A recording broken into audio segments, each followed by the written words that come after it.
حضرت رسول کریم صلی الله علیه و سلم میفرمایند که وقتی که دو مسلمان با همدیگر ملاقات میکنه به یک حالت متبسم با محبت و دست همدیگرش میگیره مصافحه میکنه و میگه که السلام علیکم و رحمت الله، گناهانش چنان میریزه همانند که برگ در ماه خزان از درخت ها میریزه. خدا ما شما را از مردم امروز انشاءالله بگرداند.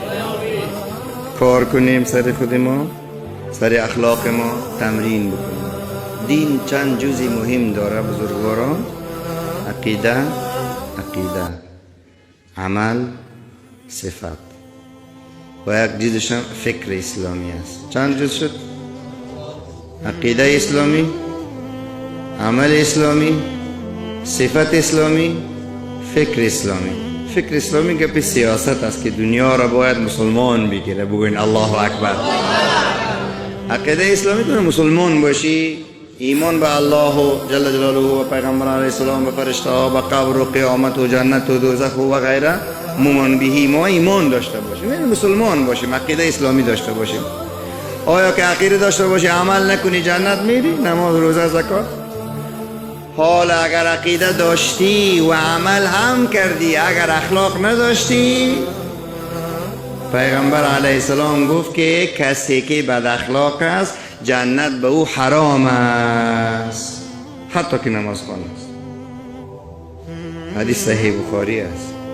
لا يدخل الجنة الجواب، به جنت تندخوی و بد اخلاق داخل نمیشه.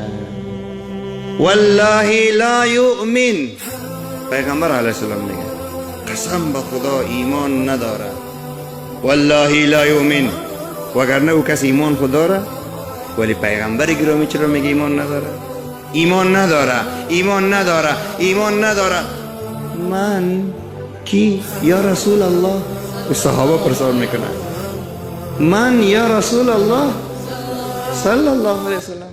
چی میشه که همه گیتون بگوین؟ او امروز که تو با اخلاق گفتم کلگیتون گفتم فکرتان هست یا الله یک بار دیگه هم خیلی ولی صلی الله علیه وسلم. کی رسول الله مسلمان نیست؟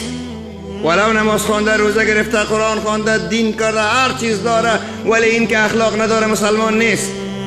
یعنی مسلمان کامل نیست. گفت من لا یأمن جاره بوائقه، کسی که همسایش از ضرر و مشکلات همسایش در امان نباشه. همسایه بد اخلاق دیگه از همسایه بد اخلاق در امان نیست. خداوند به ما اخلاق اسلامی را نصیب بکنه.